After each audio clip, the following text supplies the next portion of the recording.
그럼 전문가 연결해서 개장 전 3분 전략 세워보도록 하겠습니다. 한국투자증권 김건진 차장입니다. 차장님 안녕하세요. 네, 안녕하십니까? 네, 뉴욕 증시는 미국의 진척 없는 추가 부양책 합의 그리고 코로나19 재확산에 따라서 3대 지수가 모두 큰 폭으로 하락했습니다. 나스닥이 5거래일째 하락세를 보였고 또 다우지수와 S&P 500 지수는 지난달 23일 이후에 가장 낙폭이 컸는데요.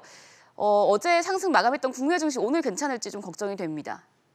네, 우선은 조금은 걱정이 되게 출발할 수밖에 없지 않나라는 얘기를 해드립니다. 하지만 미국 시장이 마감이 되고 나서 민주당과 공화당이 다시 한번 이 추가 부양책에 대한 이런 얘기를 해보자라는 이런 이야기를 하면서 지금 현재 선물 시장에서는 조금 빨간색 불을 지금 켜주고 있다라는 점은 그나마 좀 다행인 모습이다라는 얘기를 해드릴 수 있을 것 같습니다.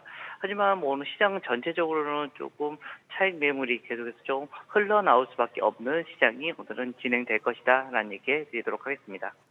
네, 차장님 사실 어제 국내 증시에서는 최근 사회적 거리두기 완화 조치로 그동안 소외됐던 백화점과 여행주 같은 경기 민감주들의 상승세가 돋보였는데요. 관심 가져볼 업종에 포함시켜도 괜찮을까요?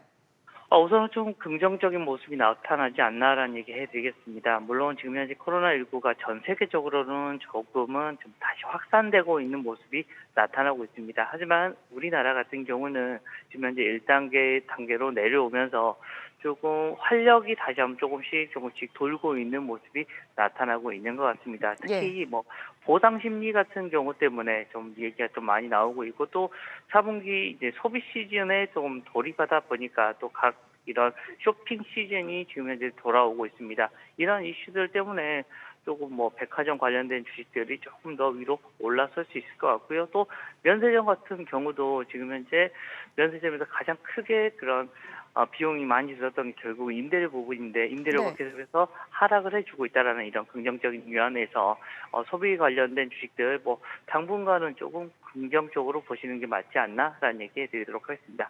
네, 백화점 그리고 면세점 관련주 긍정적으로 전망해 주셨습니다. 차장님 그럼 마지막으로 오늘 장 대응 전략까지 세워주시죠. 네. 지금 진행되고 있는 게 바로 이 실적 시즌입니다. 계속해서 실적에 대한 이런 이야기가 많이 나타날 수 있을 것 같고요. 전체적인 시장은 조금 일부 상승장에 계속해서 가고 있는 중에 일부 조정은 올 수 있다라는 이야기를 해드리겠고요.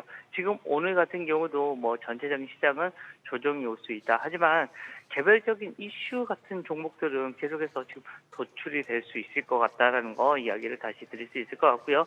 실적 발표 시즌이니까 실적이 어디 쪽이 잘 나오는지 면밀히 여러분들이 관찰할 필요가 있지 않나라는 얘기 드리도록 하겠습니다. 네, 기업들의 실적에 주목해 보셔야겠습니다. 말씀 잘 들었습니다. 김건진 차장이었습니다.